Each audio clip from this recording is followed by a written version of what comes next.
কোনো রকম মাছ অথবা মাংস ছাড়াই এবার ইফতারে একবার তৈরি করুন 2টি সেদ্ধ ডিম আর আলু দিয়ে ডিম আলুর কাবাব। আসসালামু আলাইকুম everyone, welcome back to my channel. আজকে আমি তৈরি করব খুবই ডিফারেন্ট একটি কাবাব। মাত্র 2টি ডিম আর আলু দিয়ে তৈরি করে নিতে পারবেন এই এগ পটেটো স্টিক কাবাবগুলো। আমরা যারা ইফতারে ঝামেলাহীনভাবে ঝটপট করে কিছু তৈরি করতে চাই তাদের জন্য এটা বেস্ট একটি আইডিয়া, আর টেস্টও আলহামদুলিল্লাহ অনেক ভালো। ঘরোয়া মশলা দিয়ে খুবই সহজভাবেই তৈরি করা যায়। এটা তৈরি করতে নামি দামি কোনো মশলার প্রয়োজন নেই। আর শুধু ইফতারে না, আপনারা যে কোনো স্পেশাল ওকেশনেও এই কাবাবগুলো তৈরি করে সার্ভ করতে পারেন। চলুন তাহলে রেসিপিটি দেখে আসি। বিসমিল্লাহ। এগ পটেটো স্টিক কাবাব বানানোর জন্য এখানে আমি 2টি সেদ্ধ করা আলু নিয়েছি। আলুগুলোকে ভালোভাবে ছিলে ছোট টুকরো করে কেটে নিয়েছি। এরপর গরম থাকা অবস্থাতে আলুগুলোকে খুব ভালোভাবে ম্যাশ করে নিচ্ছি। চেষ্টা করবেন গরম থাকা অবস্থাতে আলুগুলো ম্যাশ করে নিতে, কারণ আলু ঠান্ডা হয়ে গেলে এর মধ্যে একটি স্টিকি ভাব চলে আসে। ওই ক্ষেত্রে আলু দিয়ে তৈরি যে কোনো নাস্তা তৈরি করতে অনেক বেশি কষ্টকর হয়। চেষ্টা করবেন খুব ভালোভাবে আলুটা ম্যাশ করে নিতে, এর মধ্যে যেন আলুর কোনো বড় টুকরো অথবা লাম্পস না থাকে।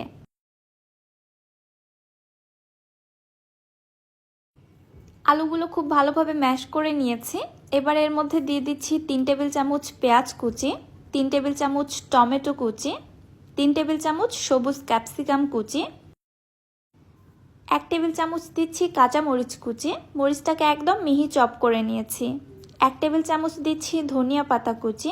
মশলার মধ্যে দিয়ে দিচ্ছি এখানে হাফ চা চামচ ভাজা জিরার গুঁড়া, হাফ চা চামচ গরম মশলা গুঁড়া, হাফ চা চামচ দিচ্ছি চাট মশলা, 1 চা চামচ দিয়ে দিচ্ছি চিলি ফ্লেক্স, সাথে আরও দিয়ে দিচ্ছি 1/4 টিস্পুন হলুদের গুঁড়া, হাফ টিস্পুন দিচ্ছি আদা গুঁড়া, হাফ টিস্পুন রসুন গুঁড়া। সবশেষে দিয়ে দিচ্ছি স্বাদ মতো লবণ। এখানে আমি 1 চামচের মতো লবণ ব্যবহার করেছি। এবারে হাতের সাহায্যে সব কিছু আলুর সঙ্গে খুব ভালোভাবে মেখে মিশিয়ে নিচ্ছি। আমি এই কাবাবের মধ্যে জাস্ট গ্রিন ক্যাপসিকামটা ইউজ করেছি। আপনারা চাইলে রেড অথবা ইয়েলো ক্যাপসিকামগুলো এখানে ইউজ করতে পারবেন। সব কিছু খুব ভালোভাবে মেশানো হয়ে গিয়েছে। এবার এর মধ্যে দিয়ে দিচ্ছি আমি সেদ্ধ করা 2টি ডিম। আমি এখানে একদম ছোট ছিদ্রযুক্ত একটি গ্রেটারের সাহায্যে ডিমগুলোকে গ্রেট করে দিচ্ছি। আপনারা চাইলে ডিমগুলোকে একদম ছোট ছোট কিউব করে কেটেও দিতে পারেন, ওইটাও খেতে এবং দেখতে ভালো লাগবে। এইবারে মিশ্রণের সঙ্গে ডিমটাও খুব ভালোভাবে মিশিয়ে নিচ্ছি। বাইন্ডিংয়ের জন্য আপনারা চাইলে এখানে 2 থেকে 3 টেবিল চামচ বেসনও ব্যবহার করতে পারেন, তবে আমি যেহেতু ডিম দিয়ে তৈরি করছি, ডিমটাই বাইন্ডিংয়ের জন্য খুব ভালো কাজ করে, এজন্য এক্সট্রা করে আর কোনো কিছু অ্যাড করছি না। মিশ্রণটা ভালোভাবে মিশিয়ে নেওয়া হয়ে গিয়েছে। এবারে হাতটা পরিষ্কার করে আমি কাবাবগুলো তৈরি করে নিব। কাবাব তৈরি করার জন্য আমি এখানে 2টি করে স্টিক ব্যবহার করছি। এবারে পরিমাণ মতো পুর নিয়ে স্টিকের মধ্যে খুব ভালোভাবে গেঁথে নিচ্ছি। মিশ্রণটা স্টিকের সঙ্গে খুব ভালোভাবে চেপে চেপে লাগিয়ে দিব যেন খুলে না আসে। আর কাবাবের শেপটা দেয়া হয়ে গেলে উপর থেকে হাত দিয়ে ভালোভাবে চেপে চেপে কাবাবের শেপটা একদম মসৃণ করে নিতে হবে। দেখতেই পারছেন আমার এখানে কাবাবটা তৈরি হয়ে গিয়েছে। একইভাবে আমি সবগুলো কাবাব তৈরি করে নিয়েছি। এবারে পরবর্তী কোটিংয়ের পালা, চলে যাচ্ছে আমি পরবর্তী স্টেপে। এখানে একটি মিক্সিং বোলের মধ্যে নিচ্ছি 1 কাপ ময়দা। ময়দার পরিবর্তে আটাটাও ইউজ করা যেতে পারে। সাথে দিয়ে দিচ্ছি হাফ চা চামচ লবণ। এইবারে নর্মাল তাপমাত্রায় পানি দিয়ে একটি ঘন ব্যাটার তৈরি করে নিচ্ছি।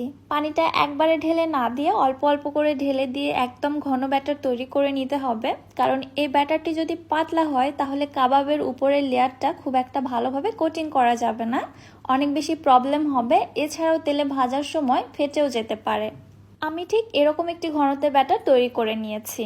এবারে আগে থেকে তৈরি করে রাখা একটি করে কাবাব নিয়ে এই ব্যাটারের মধ্যে ফার্স্টে ভালোভাবে কোটিং করে নিচ্ছি।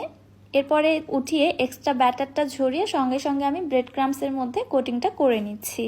আপনাদের হাতের কাছে ব্রেড ক্রাম্বস না থাকলে পাউরুটির গুঁড়ো অথবা টোস্ট বিস্কুটের গুঁড়ো এগুলো দিয়েও কোটিংটা করে নিতে পারবেন। এই কোটিংটা একটু ভালোভাবে চেপে চেপে বসিয়ে দিব যেন তেলে ভাজার সময় ব্রেড ক্রাম্বসগুলো খুলে না আসে।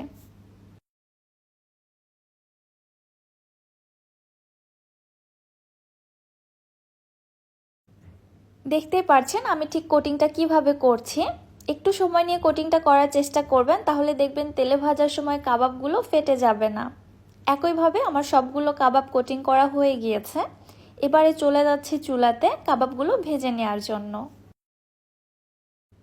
চুলায় একটি প্যানের মধ্যে পর্যাপ্ত পরিমাণে তেল হাই হিটে খুব ভালোভাবে গরম করে নিয়েছি। ব্রেড ক্রাম্বস দিয়ে তৈরি করা যে কোনো আইটেম তেলে ভাজার সময় হাই হিটে ভেজে নিতে হয়। এছাড়া ব্রেড ক্রাম্বস কিন্তু অধিক পরিমাণে তেল শোষণ করে। এজন্য ব্রেড ক্রাম্বস দিয়ে তৈরি করা যে কোনো আইটেমই ভাজুন না কেন তেলটাকে একদম হাই হিটে গরম করে নিয়ে ভেজে নিতে হবে। আপনারা একটু প্যানের দিকে মনোযোগ দিয়ে লক্ষ্য করুন তেলটা ঠিক কিরকম গরম, আশা করছি আপনারা বুঝতে পারছেন। আর কাবাবগুলো তেলে দেওয়ার সঙ্গে সঙ্গেই কিন্তু তেলের মধ্যে অসংখ্য পরিমাণে বুদবুদ ক্রিয়েট হয়েছে। সো বুঝতে পারছেন তেলটা কতটা গরম করে নিয়েছি। প্রায় 1.5 থেকে 2 মিনিটের মতো উল্টে পাল্টে ভেজে নিয়েছি, কারণ এর মধ্যে যে আলু এবং ডিমগুলো ব্যবহার করা হয়েছে এগুলো আগে থেকে সেদ্ধ করা রয়েছে, ভেতরে কাঁচা থাকার কোনো চান্স নেই। 1.5 থেকে 2 মিনিটের মতো ভেজে নিলেই এনাফ। সবগুলি কাবাব ভেজে নিয়েছি। এবারে দেখুন কাবাবগুলো কত বেশি লোভনীয় হয়েছে। ইফতার টেবিলে যদি আপনারা এরকম একটি আইটেম রাখেন সকলের নজর তো ওই দিকেই চলে যাবে। শুধু ইফতারের কথা বলছি কেন, আপনারা যে কোনো স্পেশাল ওকেশনেও এই আইটেমটা টেবিলে রাখতে পারেন, আপনার খাবার টেবিলের লুকসটাই চেঞ্জ করে দিবে। শুধু তো দেখতেই সুন্দর হলে হবে না, টেস্টের কথাও বলতে হবে। টেস্ট আলহামদুলিল্লাহ অনেক বেশি ভালো, একদম অন্যরকম একটি টেস্ট পাবেন। গরম গরম এই কাবাবটি খেতে আমার কাছে তো অনেক বেশি ভালো লেগেছে, আশা করছি আপনাদের কাছেও ভালো লাগবে। রেসিপি কেমন লাগলো অবশ্যই আমাকে কমেন্ট করে জানাবেন। ভিডিও ভালো লাগলে চ্যানেলটি সাবস্ক্রাইব করে দিবেন এবং যারা ফেসবুক পেজ থেকে দেখছেন পেজটিতে একটি লাইক অথবা ফলো দিয়ে দিবেন। সো আজকে আর বেশি কথা বাড়াচ্ছি না, আজকের মতো বিদায় নিচ্ছি। আল্লাহ হাফেজ।